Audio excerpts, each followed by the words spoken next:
¿Qué amigos? Bienvenidos a este 2.5 Gasteiz en el... Hoy es viernes 17 de febrero del 2017 y si por algo hay que empezar es evidentemente por la victoria del Baskonia ayer en esta primera fase de esta Copa del Rey que arrancaba ayer en Gasteiz.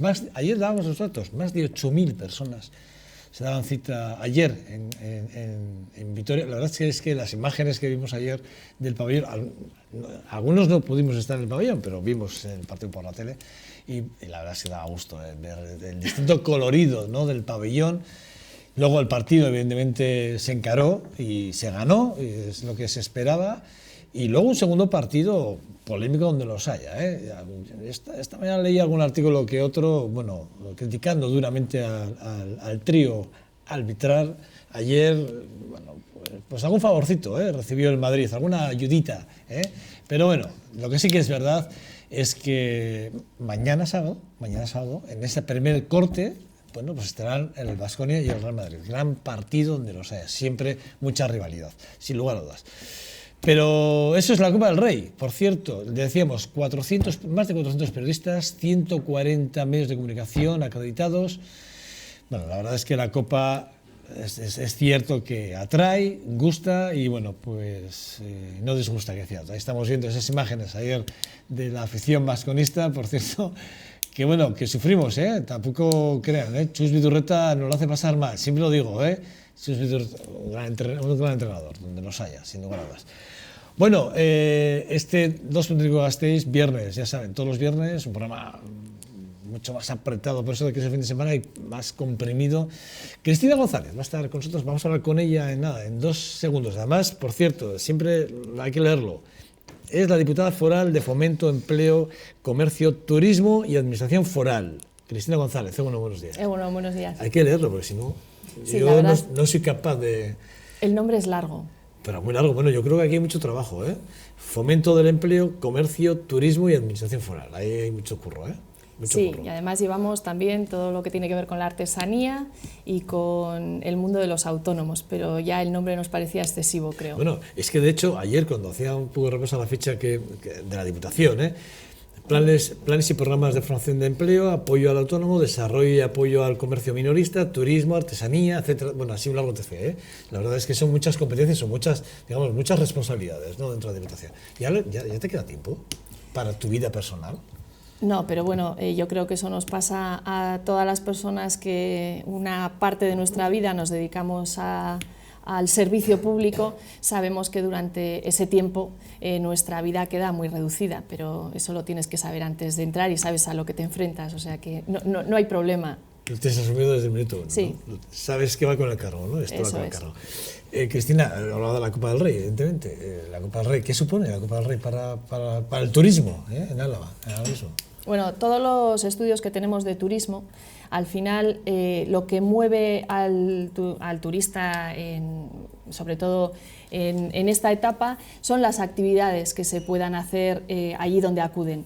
Y todos los eventos que se producen en Álava atraen muchísimo turismo y, por supuesto, la Copa del Rey se esperan más de 8.000 personas que nos visiten.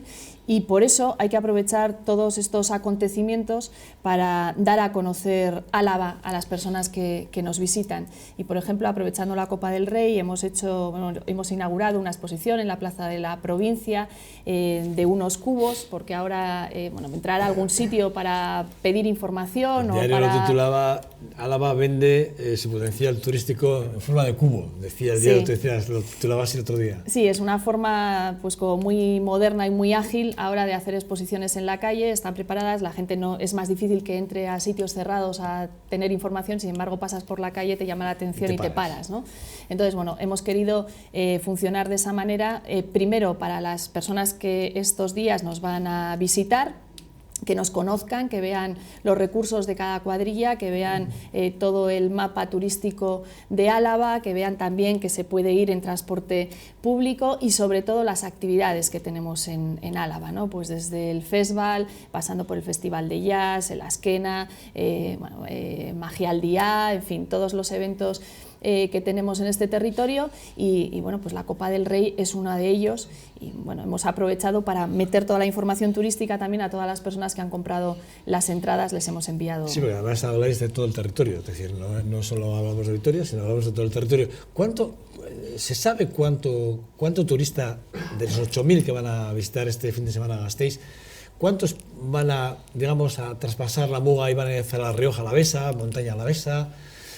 ¿Se sabe más o menos, de menos el dato? ¿Se puede saber? No, porque además en este caso las personas que vengan, dependiendo de lo que hagan sus equipos, pues por ejemplo los canarios me imagino que habrán reservado los aviones y entonces se quedarán aquí todo el fin de semana, pero igual hay personas que si sus equipos no están se van, bueno, no sabemos exactamente cómo van a actuar y desde luego vienen a ver baloncesto y se moverán, pero no creo que hagan grandes viajes. Sin embargo, lo que sí que tenemos que informarles es de todas las actividades y de todos los recursos que pueden disfrutar en Álava, todas las experiencias que pueden hacer, pues desde el enoturismo, tanto en Rioja Alavesa como en el Valle de Ayala, naturaleza, bueno, yo creo que hay todos los parques naturales que nos circundan, pero bueno, pues tenemos arte, tenemos patrimonio, tenemos gastronomía y eso es lo que hay que bueno, pues hacer atractivo para que vuelvan a repetir y que pasen más días con nosotros, que ese es el objetivo. Que vengan, que vean que hay más opciones, que Vitoria no solo es una ciudad de paso, sino que a dormitar y además ver y conocer nuestra provincia, que es preciosa. Fitur, claro, hablando del turismo, ¿cómo hemos cerrado el año? Porque sí que es verdad, ¿no?, que estábamos esperando un poco estos datos de cómo se ha cerrado el año en el turismo provincial, ¿no? Pues veníamos de un año de récord en 2015 y hemos seguido subiendo y sobre todo hemos subido creo que el 5,5 en entradas de visitantes, pero hemos subido el 9 y pico en pernoctaciones y ese es uno de los objetivos de esta legislatura, que como bien decías, Álava no sea un lugar de paso, sino que sea un lugar para quedarse. Y hemos subido, que es lo más interesante, las pernoctaciones de 1,70 a 1,82 y eso, bueno, subir esa décima no es nada fácil. Nosotros nos habíamos marcado como un objetivo bastante difícil llegar a 2 noches a lo largo de la legislatura y bueno, vamos por el buen camino, nunca se pueden echar las campanas al vuelo y repito que es muy complicado, pero haciendo una política turística en conjunto que hasta ahora no se había hecho, la cuadrilla funcionaba con su propia oferta turística, entonces ya en la mesa de turismo, aparte de las cuadrillas, está el Ayuntamiento de Vitoria, como no podía ser de otra forma, porque no se entiende la política turística de Álava sin Vitoria, y estamos trabajando en conjunto y estamos trabajando bien. Y bueno, pues este año hemos sacado distintas rutas que afectan a más de una cuadrilla. Queremos unir también todo lo que es el turismo también con el comercio, porque cuando hay comercio, bueno, pues las personas se quedan más, pues porque tienen más cosas que hacer, aparte de las actividades, y bueno, queremos darle un empujón a esa unión, ¿no?, entre comercio, artesanía y turismo. Más de 40.000 personas de incremento de turistas sí hemos recibido. Quiero decir, la pernoctación, efectivamente, cerca de ese ratio del 2, de esas dos noches que realmente ya te consolidan un poco más y realmente te ven como un atractivo turístico. ¿Cuáles serían, digamos, las líneas estratégicas, ¿no?, que se presentan en Fitur y que además, porque yo siempre digo lo mismo, ¿no?, yo creo que Álava es muy rica y tiene riquezas por doquier, es decir, pero sí que es verdad que a veces no damos esa sensación, o a veces no, los propios alaveses no nos lo creemos, siempre lo de mirarse al ombligo, que es verdad, pero ¿cuáles son esos atractivos que deberíamos, además, el propio alavés vender cuando salimos fuera de nuestra tierra? Bueno, en Fitur hemos llevado una oferta, bueno, nos hemos centrado para sacar alguna novedad en el turismo familiar y en los rincones de perdición en Álava, ¿no?, porque hemos empezado una campaña de piérdete en Álava y para encontrarte o te encontrarás, ¿no?, y ahí llevamos todas las 6 rutas de perdición, que además es un nombre muy atractivo y de hecho en Fitur tuvo mucho éxito cuando veían bueno, pues, algo de perdición, los rincones de perdición, las rutas de perdición, todo el el mundo ¿Cómo decía, somos, ¿esto qué es? ¿Cómo somos? Bueno, es una forma para atraer al público, ¿no? Pero lo que sí que presentamos sobre todo son actividades que se pueden hacer. Por ejemplo, en el turismo familiar, actividades que se pueden hacer con niños. El turismo familiar cada vez tiene más auge, pero claro, viajar con niños, como todos los que tenemos niños sabemos, tienes que hacer unas vacaciones que tú disfrutes, pero que ellos también tengan actividades para hacer. Bueno, pues hemos sacado todo lo que tiene que ver con unos imanes para ir recorriendo Álava y que los niños vayan haciendo la colección de imanes, con un mapa infantil muy sencillo para que ellos, bueno, pues también lo ubiquen y que cuando sean más mayores también nos visiten. Esto también es para las personas de Álava, porque incluso hay muchos vitorianos que no conocen nuestros propios recursos, y también la exposición que hemos planteado en la Plaza de la Provincia también es para eso, para que los propios alaveses sepamos lo que tenemos, pero Vitoria y Álava es muy rica en recursos turísticos, y además tiene una ventaja. Primero, en este momento nuestros hoteles tienen unos precios muy competitivos con respecto a Donosti, que ahora es la capital cultural, y también a Bilbao, pero sin embargo Álava es un lugar como muy centrado, y por eso cuando estamos trabajando con las agencias de viajes de distintos lugares también ofrecemos este atractivo, ¿no? Porque estamos a una hora de Bilbao, a una de San Sebastián, a otra de Pamplona, a otra de Logroño, a otra de Burgos, hora y media de Santander, y es un punto ideal para hacer nuestras vacaciones y recorrer toda la zona norte, ¿no? Ese es uno de nuestros atractivos, y eso es otra de las cosas con las que estamos jugando a la hora de hacernos atractivos en el mercado de las agencias de viajes. ¿Funcionan las sinergias? Quiero decir, ¿funciona la sinergia con Guipúzcoa, Vizcaya, Burgos, Pamplona, Santander, que decíamos? ¿Funcionan esas sinergias? ¿Hasta qué punto estamos ahí bien relacionados? Tenemos que mejorarlas y mucho. Yo decía que había que hacer una oferta conjunta de Álava, algo que me parece fundamental para ser visibles, pero sobre todo tenemos que hacer una oferta también de Euskadi, porque desde luego las personas que vienen a Euskadi y que teclean en el ordenador qué hay que hacer en Euskadi o en el País Vasco son más de las que ponen Álava o de las que ponen, por poner un ejemplo, Salvatierra o Llodio. Entonces, cuanto más conjunta sea la oferta, mejor. Cuantas más sinergias haya con distintos lugares, mejor. Y luego, además, cuando un turista viaja, y me pongo en primera persona, no miras las fronteras geográficas, las fronteras políticas, no las geográficas, sino las políticas, sino que, bueno, tú estás en una zona y quieres ver todo. Te da igual en qué comunidad autónoma estés.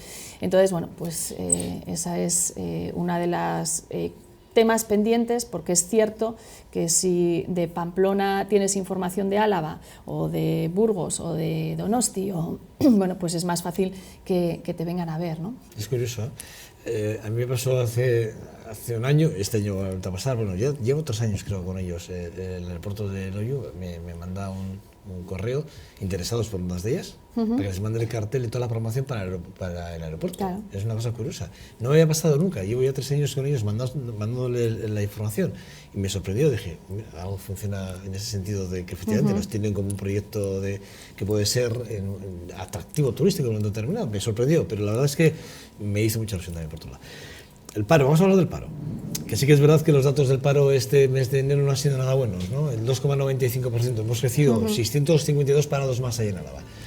¿Qué podemos hacer? Porque sí que es algo que hay una pelea constante y es difícil, no es fácil. Luego vamos a hablar también de la formación, que es importante, ¿no? Pero ¿qué podemos hacer ahí, Cristina? Porque sí que es verdad que es una pelea. Bueno, pues si supiéramos exactamente lo que tenemos que hacer... Si tuviésemos la varita, ¿no? Sí, no tendríamos en este momento en Álava 22.800 parados. Sí que la cifra, bueno, las cifras de paro como de turismo, como todas las cifras, hay que mirarlas en conjunto, en un año, ¿no? El paro en Álava en un año ha bajado, con respecto al número de parados, el 10%, pero en unos 2.500, 2.700 parados, pero esa no es una cifra teniendo 22.800 personas que quieren trabajar y no pueden. Para que haya empleo tiene que funcionar la economía y ahí las instituciones podemos hacer muchas cosas, pero sobre todo quien crea empleo son las empresas privadas. Entonces, bueno, yo creo que ahí hay que buscar sinergias, apoyos institucionales para lo que ahora hablamos de que mejora la economía también se traduzca tanto en la creación de empleo como también en la calidad de ese empleo, porque un empleo de calidad también hace que haya más consumo y automáticamente que mejore la economía.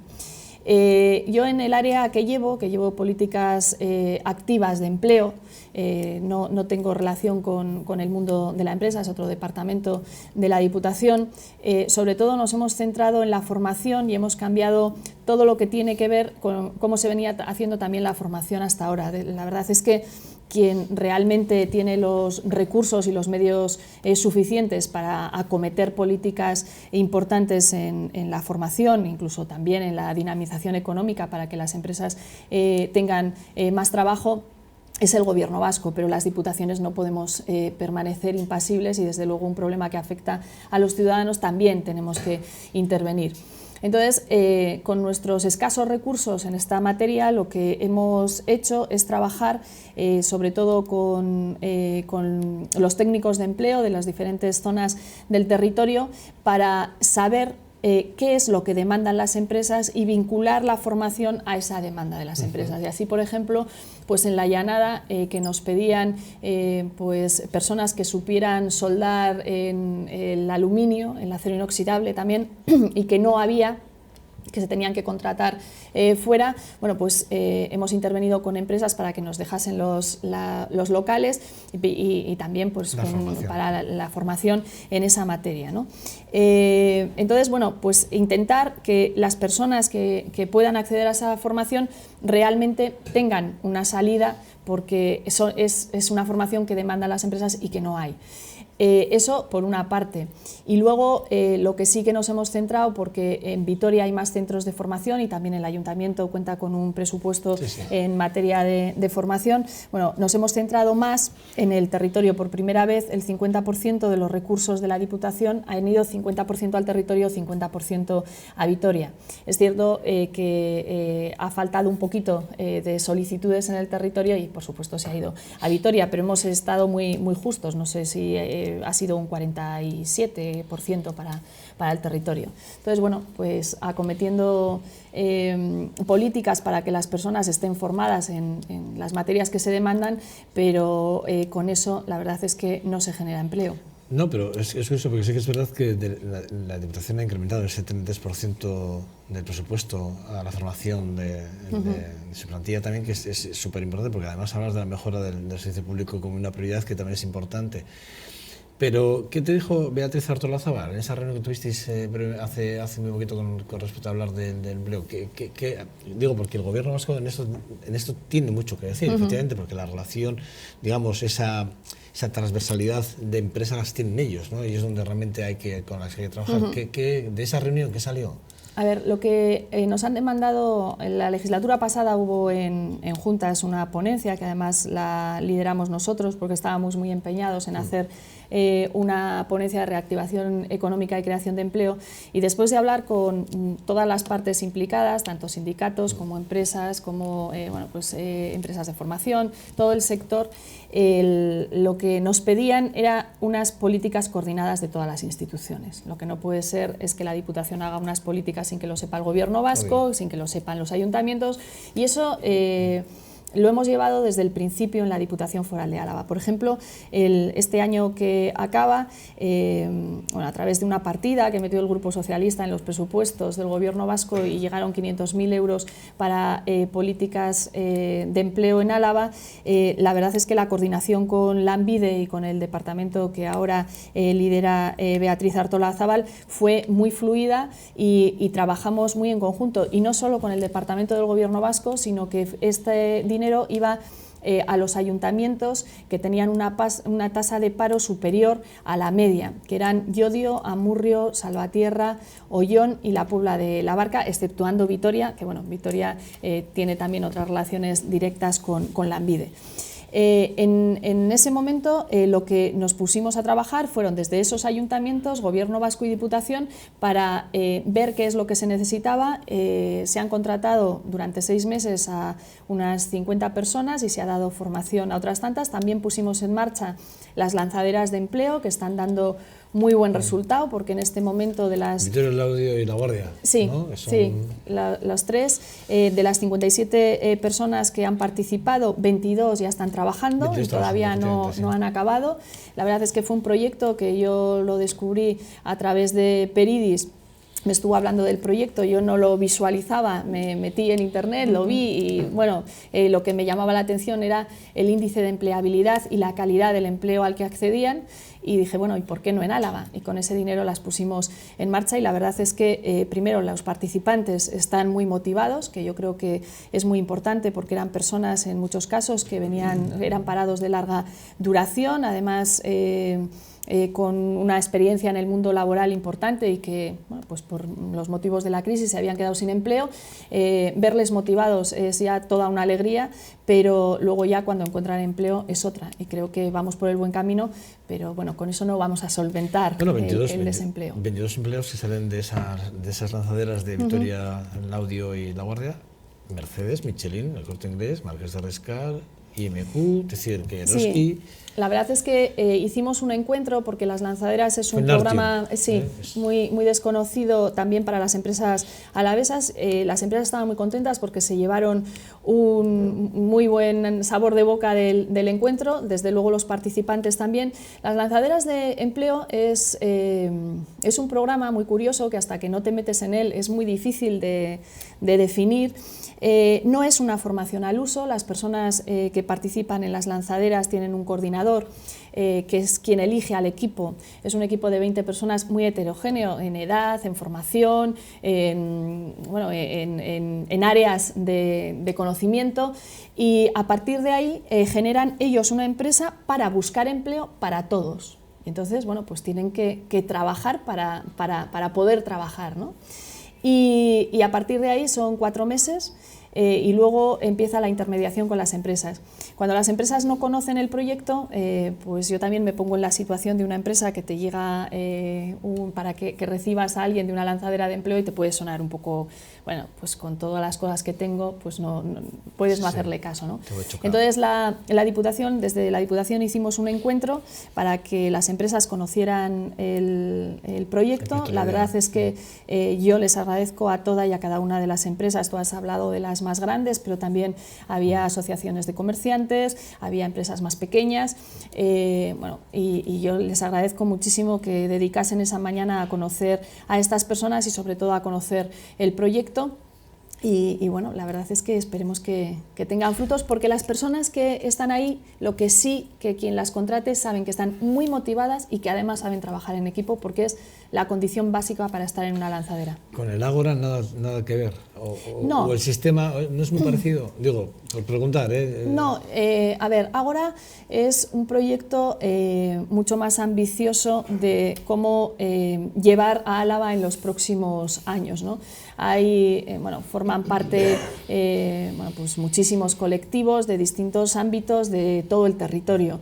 Entonces, al final, las propuestas que van saliendo son en cada campo, desde agricultura, medio ambiente, economía, bienestar social, en fin, cultura. Es otra cosa, es hacia dónde queremos que camine Álava en los próximos años y qué es lo que tenemos que hacer desde las instituciones para conseguirlo. Bueno, la OPE, ¿en qué punto nos encontramos con la OPE? Bueno, la OPE, el primer examen será a finales de marzo, el último fin de semana. El último fin de semana, sí, no sé si es 25 o 26, bueno, el último fin de semana de marzo, para no equivocarnos en los días. Y bueno, pues hay 2.400 personas que han presentado, aunque esas 2.400 personas son algo más de 3.000 solicitudes, porque hay personas que se han apuntado a más de una plaza. Esperemos seguir ya rápidamente con el resto de exámenes, que serán de una forma quizá escalonada, pero hay que también ver cuál es el resultado del primer ejercicio para seguir planificando. Y bueno, pues salen 78 plazas. Hemos apurado al máximo todas las tasas de reposición para sacar el máximo de plazas en esta OPE y vamos a seguir con otras. Ahora mismo está el grupo A1 y A2, pero bueno, vamos a seguir con el resto de grupos a poder ser este año. Bueno, ayer presentaste con Javier Argote de ACOA ese plan, esa campaña para dar visibilidad al comercio en las zonas rurales y poníais en marcha esa idea de que que la red funciona y que hay que explotarla más si cabe, ¿no? Y sobre todo en zonas en las que realmente pueden estar más desprotegidas en un momento determinado, ¿no? Hablando de comercio.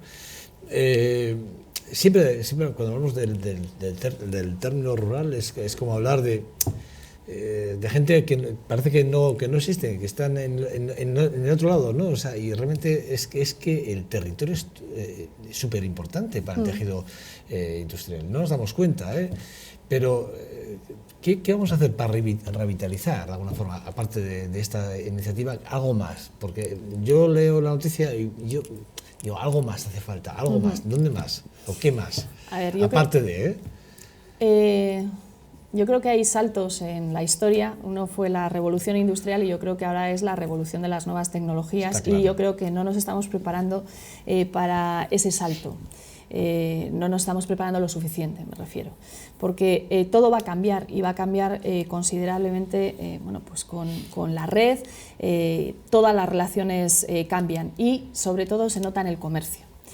Hicimos un estudio porque cuando entramos en la Diputación había muchas asociaciones de comerciantes y muchos comerciantes que nos pedían cosas, apps, distintos medios electrónicos para dirigirse al gran público, pero era todo como muy deslavazado, ¿no? Entonces lo primero que hemos hecho es hacer un estudio de cómo están todas las nuevas tecnologías implantadas en el sector comercial en todo Álava.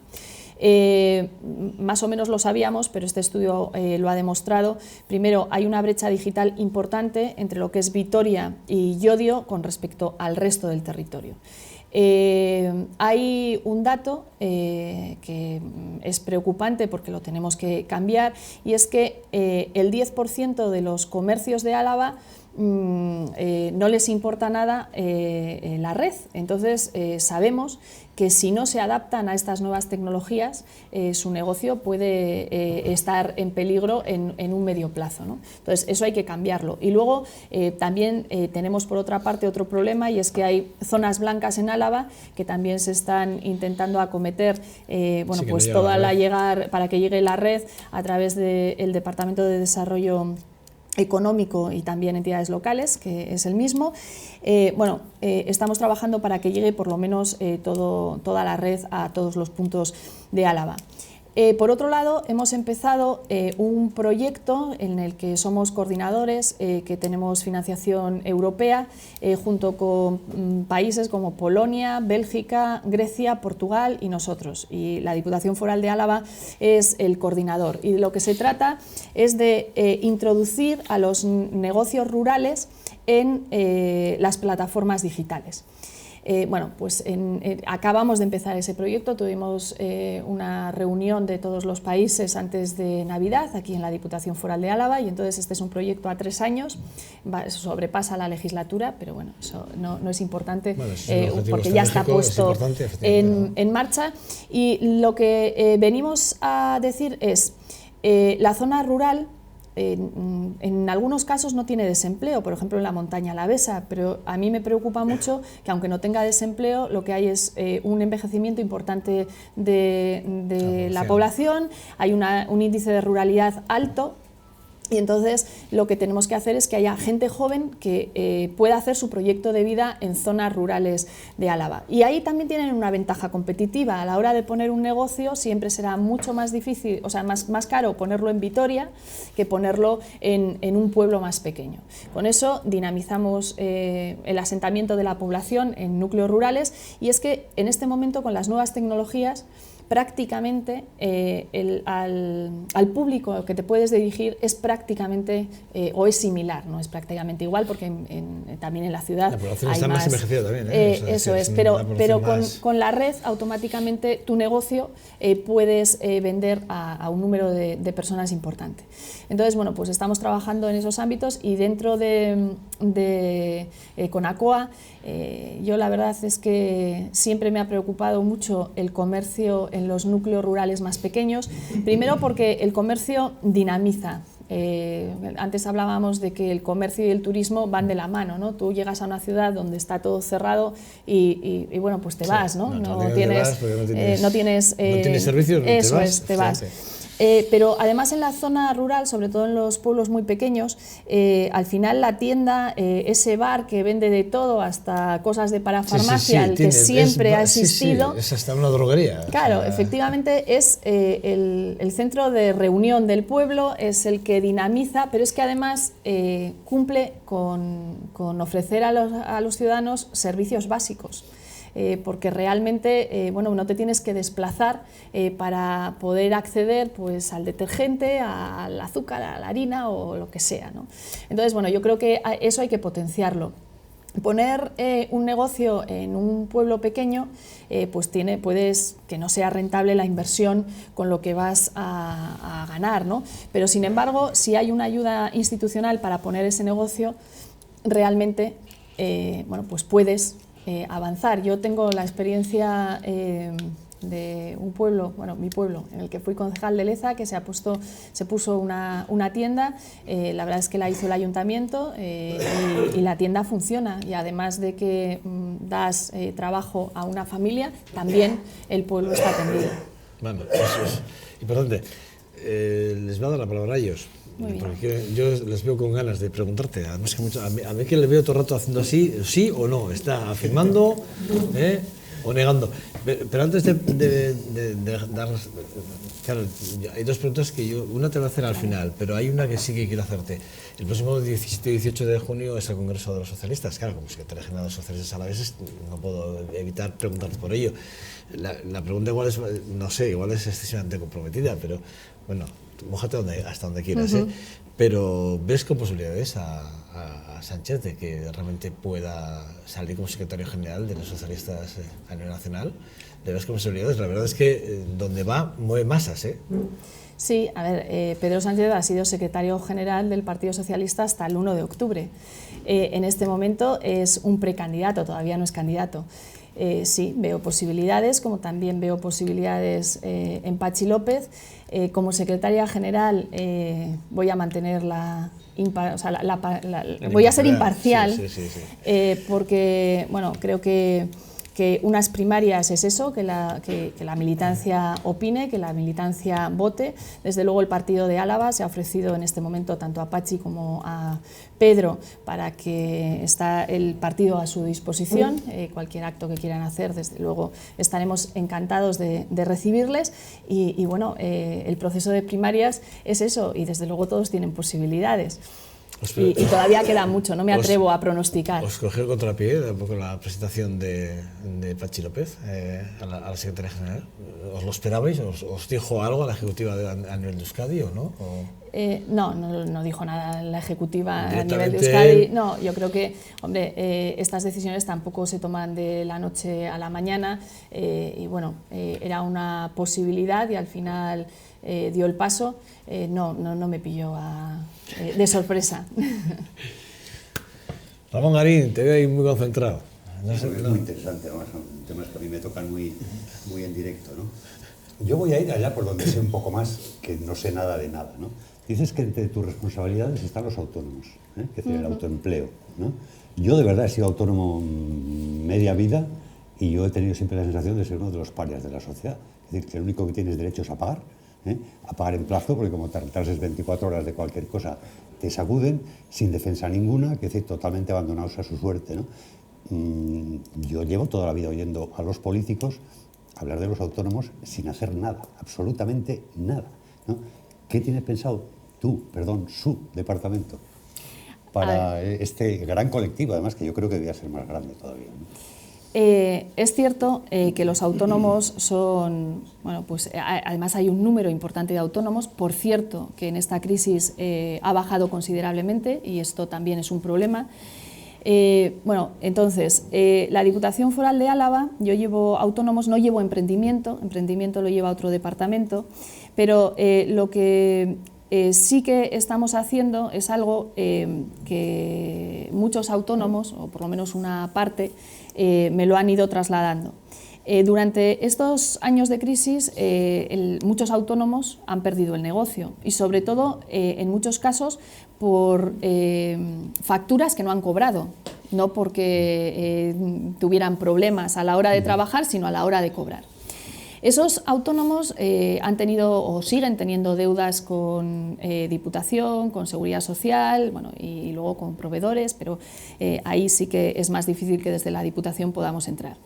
Lo primero que hemos hecho es pedir también un estudio comparado de distintas normativas que nos lo van a entregar en breve, para ver qué podemos hacer, porque hay muchísimos autónomos que tienen capacidad de seguir generando empleo, aparte del autoempleo, incluso generar empleo, pero que por motivos de las deudas que tienen no pueden volver a abrir su negocio.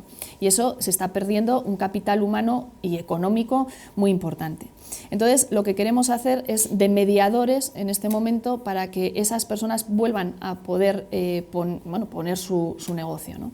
Eso es en lo que me toca a mí dentro del departamento. Por ejemplo, en el acuerdo del ayuntamiento, aunque es un detalle prácticamente sin importancia, pero creo que para los autónomos de Vitoria tiene mucha importancia, sobre todo las personas que se tienen que mover en coche por la ciudad y que tienen que aparcar. Había un problema que era la OTA, que tienes que estar cada hora y media cambiando, y por ejemplo los que reparan pues, distintos electrodomésticos o la gente que hace obras en distintas viviendas, bueno, pues para que tengan una tarifa de la OTA y que puedan tener un tiempo ilimitado cuando eres autónomo. También son medidas muy pequeñitas, porque realmente yo creo que la problemática del autónomo es mucho más importante. El estatuto del autónomo que hizo el ministro Caldera hace ya muchos años, el problema es que no se ha desarrollado, y yo creo que esa es una de las cosas que desde el Gobierno del Estado se tiene que desarrollar, porque desarrollando este estatuto, la verdad es que el autónomo estaría muchísimo más protegido y muchísimo más cubierto. Un poco más, además, porque tú has dado un dato importante, que es decir, cuando un autónomo pierde el empleo, no solo pierde el empleo, es decir, pierde sus ahorros, pierde su casa, pierde la familia muchas veces, porque esto ocasiona problemas familiares, y los casos que yo conozco que han llegado a esta situación, muchas veces, como tú dices, que no porque el negocio te vaya mal, sino pues porque no tienes herramientas para cobrar legalmente, que es decir, dinero que te deben tus clientes, ¿no? Y se sigue sintiendo totalmente abandonado. Porque cuando uno trabaja para una empresa de terceros y pierde el empleo, pierde el empleo. El autónomo lo pierde todo, ¿no? Y está absolutamente desnudo, ¿no? Y es un colectivo, yo creo que suficientemente grande y que no está protegido ni por el ayuntamiento, ni por la Diputación, ni por el Gobierno, y no les importa nada a nadie. Además, aquí estáis 4 autónomos, creo, si no recuerdo mal. Yo he pasado a ya mejor vida, pero ya llevo 3 meses de pensionista. Tú ya estás, tú ya estás en... Sí, y luego una idea, que decir, una idea, ¿no? Que a lo largo del mundo... Perdón. La idea sí, la idea sí. Cristina además está como unas monjas, son todas las ideas. Es una idea. A mí, por mi trabajo, me ha tocado viajar muchísimo, ¿no? Y normalmente viajas a una cosa específica de tu trabajo, de tu actividad, pero no eres ciego y ves montones de nichos de negocio en otros países, en Sudamérica, en Centro Europa, en Norte de África.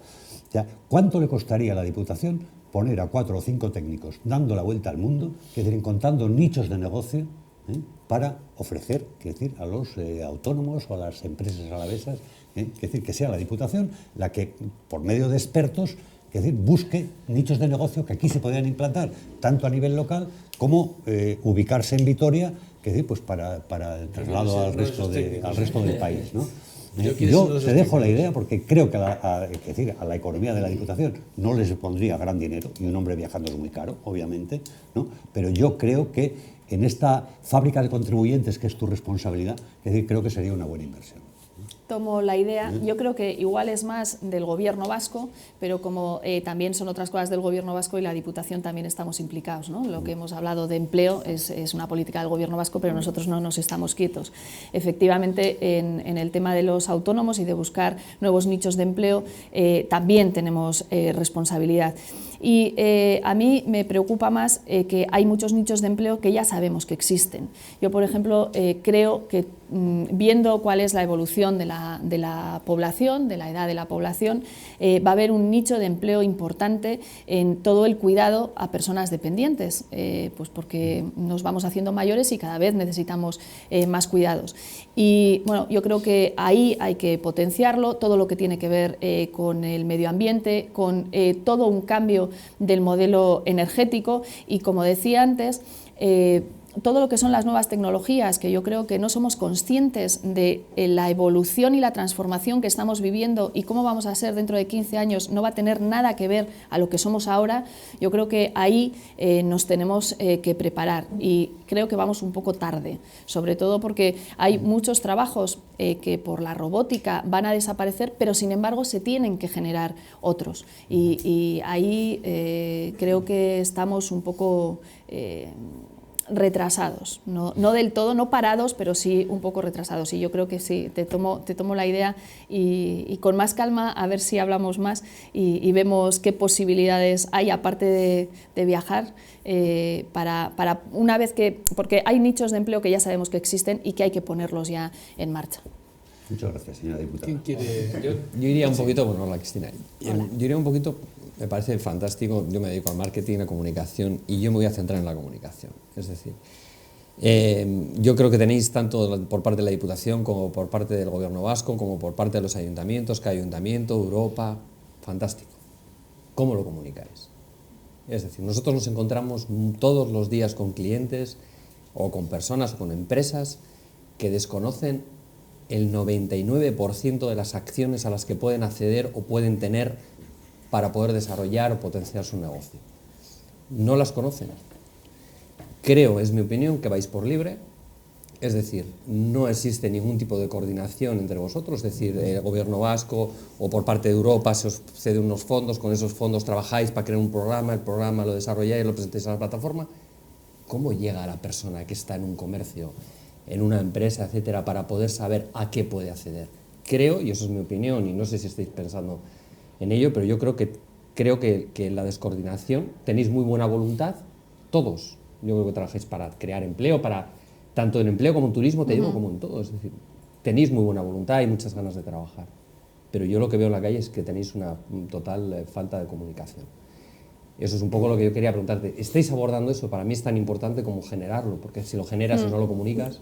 Mira, en la coordinación, yo es la primera cosa que he hecho desde que llegué a la Diputación, entre otras cosas porque la Diputación en los temas que llevo yo casi es por obligación, ¿no? Porque tampoco tenemos la competencia, aunque sí la incumbencia. Entonces, yo estoy trabajando con los ayuntamientos y con el Gobierno vasco realmente en todos los temas. Es más, por ejemplo, también por ponerte un detalle, hasta ahora el Ayuntamiento de Vitoria y la Diputación Foral de Álava en materia de turismo iban prácticamente por libre, como cada una de las cuadrillas, cosa que no tiene ningún sentido, ¿no? He dicho, bueno, pues que estamos todos en la mesa de turismo, también se ha incluido a Vitoria, pero a todas las ferias y todo lo hacemos de forma conjunta, las publicaciones, las revistas que están ahora en los hoteles, lo hacemos todo de forma conjunta como no puede ser de otra manera. Lo que sí que sucede, y lo vimos, ahora os contaba las lanzaderas de empleo, lo hemos publicitado en prensa, en radio, durante prácticamente un año hasta que se han puesto en marcha. Las empresas, cuando hicimos la presentación el viernes pasado, no lo conocían. Entonces, aquí yo creo que hay otro problema aún mayor, que también es algo que desde las instituciones lo venimos diciendo, yo lo recuerdo desde los años 90, pero bueno, fundamentalmente desde el año 2000, una ventanilla única. Y además ahora, con las nuevas tecnologías, se puede hacer. En este momento pedimos desde muchas administraciones cosas que teníamos que tener nosotros. Si hay una ventanilla única para que las personas que tienen una empresa, las personas que tienen un familiar dependiente, las personas que tienen cualquier tema de agricultura, tienen una ventanilla donde se informa de todo, sería mucho más fácil. Luego también sí que es cierto que desde las instituciones mandamos muchísimos mails de todo lo que va saliendo, pero al final el mail se ha convertido en algo que te bombardea y al final dejas de leer. porque yo creo que aquí todos los que estamos, si leyésemos todos los mails que nos llegan todos los días, sería imposible, no podríamos, nos faltarían horas del día para leerlos, ¿no? Entonces yo creo que ahí también estamos fallando, bueno, y tú que eres bueno, que conoces cómo es la comunicación, creo que ahí también nos falta una serie de hitos de selección de información a la hora de enviarla a los ciudadanos, ¿no?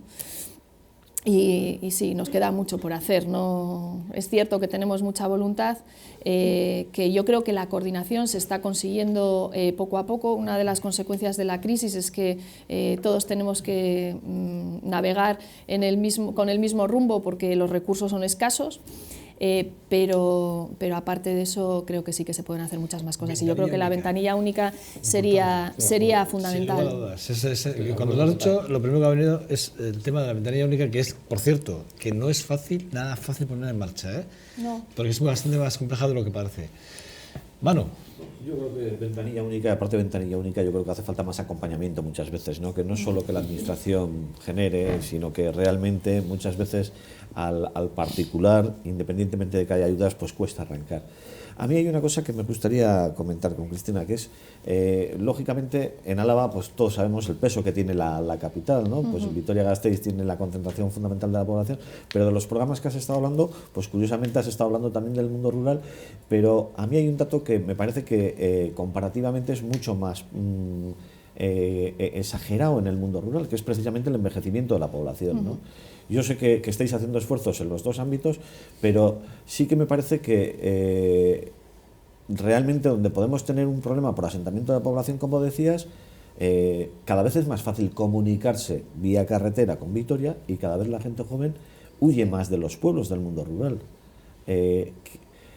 En todas estas cosas que estamos comentando, ¿cómo conseguimos, con todas las modernidades, porque parece que eso es el reto, pero dentro de las modernidades las comunicaciones no son solo telemáticas, ¿no?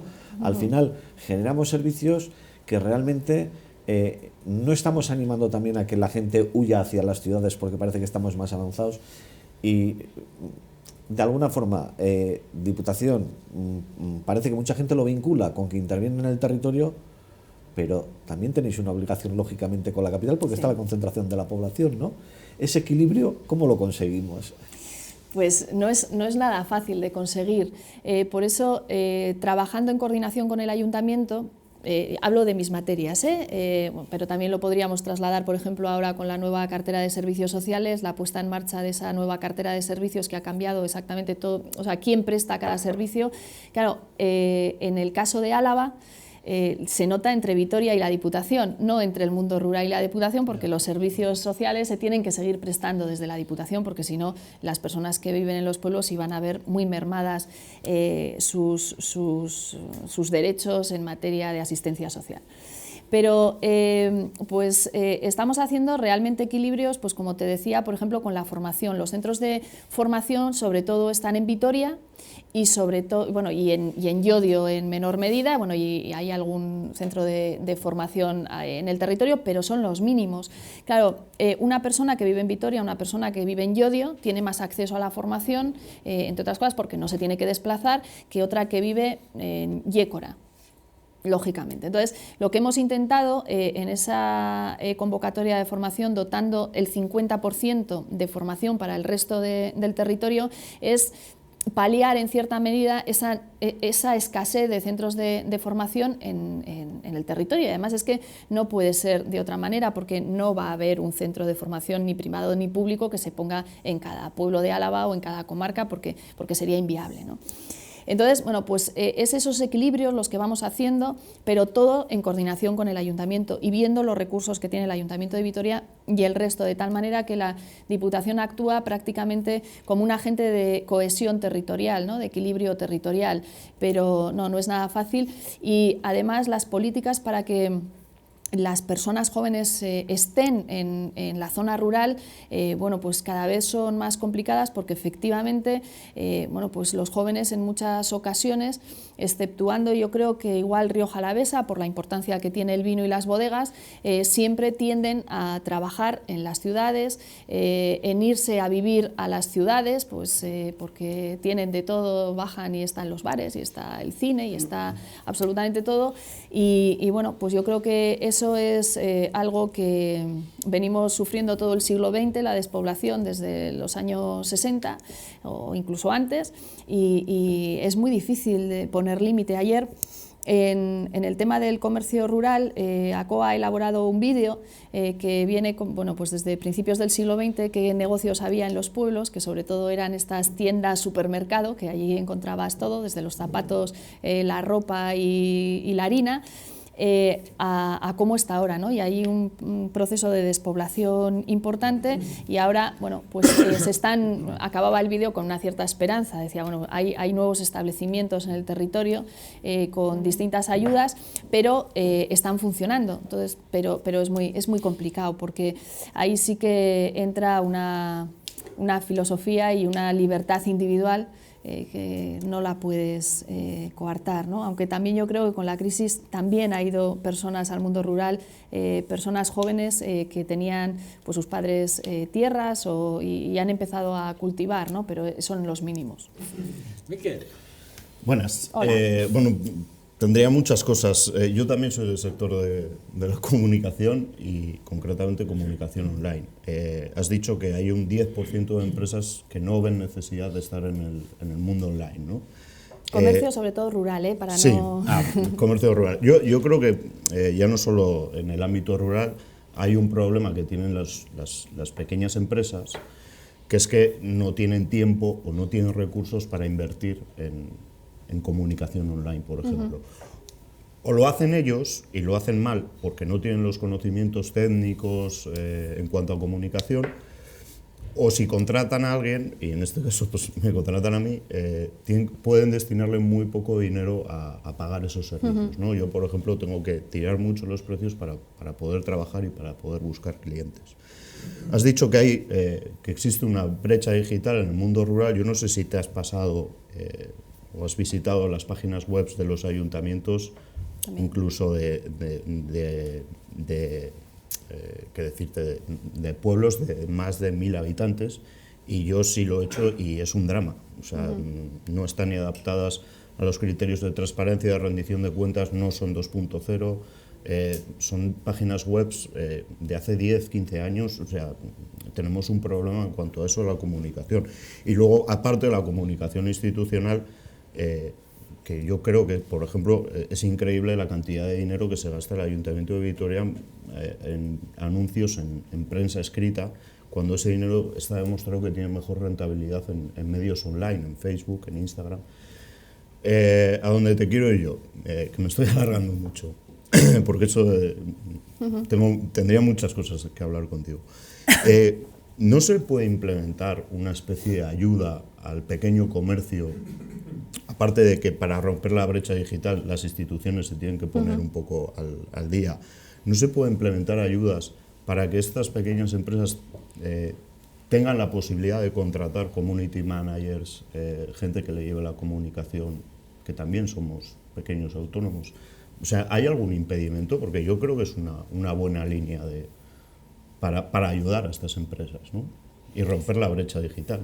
Te cuento, dentro del estudio que hemos hecho, que hablaba de la brecha digital y de las diferencias entre el comercio en núcleos de población más grandes y los más pequeños, había un déficit porque muchas de las personas, ese 10% que decía que no quería saber nada de las nuevas tecnologías, bueno, yo creo que también es por desconocimiento. Y dentro de las otras personas, que no era ese 10%, que sí que estaban interesados, pero que no funcionaban con ellas, pero hablo incluso de programas de gestión, no estamos hablando de cosas muy extrañas No. ya de hacer comercio online, sino cosas básicas.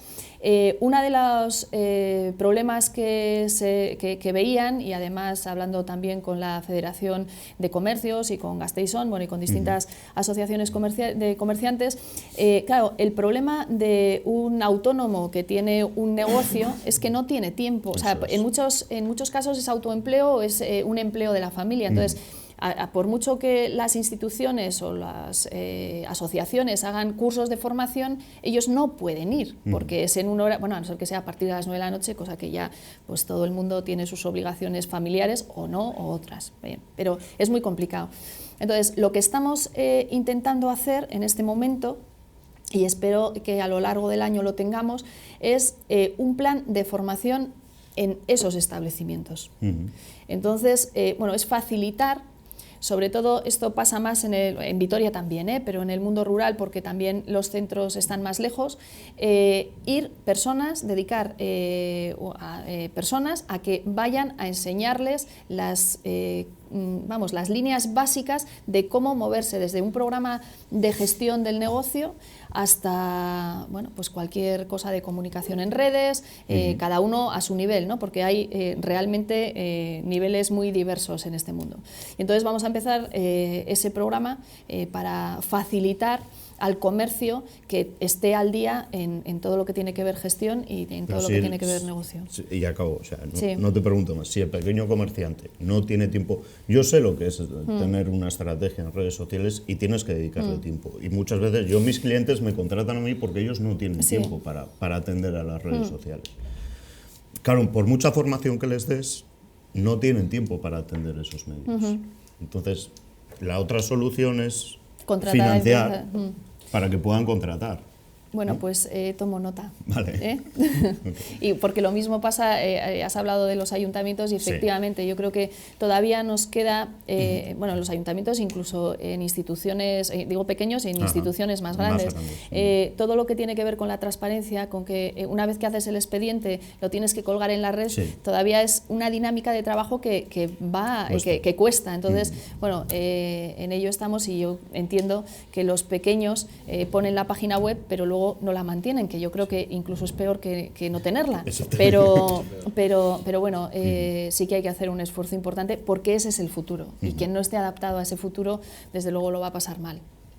Bueno, Rosario Velasco, ¿te suena algo? Rosario Velasco. Yo para los nombres soy malísima, pero yo horrible. También, ¿eh? O sea, este se me quedó ahí grabado. CSN. Ah, vale, ya sé quién es. Sí, ¿no? Bueno, el Consejo de Seguridad Nuclear ha dicho que, evidentemente, que adelante, a pesar de los informes que ya incumplieron en su día y que no... Curiosamente, de los 10 puntos que tenían que cumplir de aquel informe, que teóricamente digo, entre comillas, no se hizo caso, pero sí se ha hecho caso, porque sí que de los 10, 4, los más importantes ya estaban cumpliendo con ellos, las dos empresas que gestionan ahora mismo Garoña. Sí que es verdad, yo ya le preguntaba a Charlie Prieto por esta señora, pero ¿habrá que tirarle de la oreja o no? ¿O los socialistas no van a hacer nada con una mujer que pusieron allí, que por cierto que discrepa mucho de la otra socialista, de Cristina Narbona, sí señor? Bueno, yo la verdad es que no me compete a mí tirarle las orejas a nadie, no sé incluso si, sé que fue propuesta, pero no sé si incluso desde el partido, no lo desconozco, no es por nada.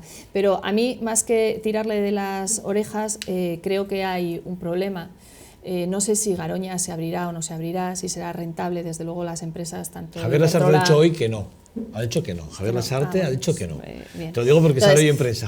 La verdad es que yo creo que es difícil que se abra Garoña por el dinero que hay que desembolsar y luego, bueno, pues si es rentable o no rentable, y desde luego tanto Endesa como Iberdrola me imagino que se van a mover por la rentabilidad. El problema de la apertura de Garoña no es Garoña en sí, sino que es algo que ahí sí que entra una filosofía de qué queremos ser dentro de unos años. y es si queremos una transición energética o si queremos seguir con las fuentes de energía que hoy tenemos, y entre ellas es la energía nuclear, ¿no? Que nos hablan que es muy barata, pero yo creo que no tienen en cuenta lo que supone los residuos nucleares, mantenerlos durante siglos en algún sitio, ¿no? Pero bueno, aparte de eso, yo creo que el problema de la reapertura, de permitir la reapertura de Garoña, no es Garoña en sí, que también, sino es el resto de centrales nucleares. Con esta reapertura, el problema es que el resto de centrales nucleares perderían esa fecha de caducidad. Y yo creo que eso es el verdadero problema de la decisión que en este momento tiene que tomar el Gobierno de España, que no es otro que el Partido Popular. Y yo espero que piense en la ciudadanía y que cuando toque la fecha de finalización del resto de centrales nucleares se tomen las decisiones que sean oportunas, pero no ahora tomar una decisión que puede tener consecuencias y graves consecuencias dentro de unos años. Cristina González, un verdadero lujo, un verdadero placer, ¿eh? Casi, no sé, siempre está, no tengo el tiempo encima de la mesa, pero casi una hora. Fomento de empleo, comercio y turismo, administración local. Gracias. Te espero la próxima vez aquí. Administración foral, que si no local, se me enfadan otros diputados, en este caso diputada. No creo que se enfaden, Gracias, Cristina. ¿Vale? Muchas gracias a vosotros. Un lujo, un placer. Nosotros vamos a hacer una pequeña pausa, pequeñísima, vamos al debate.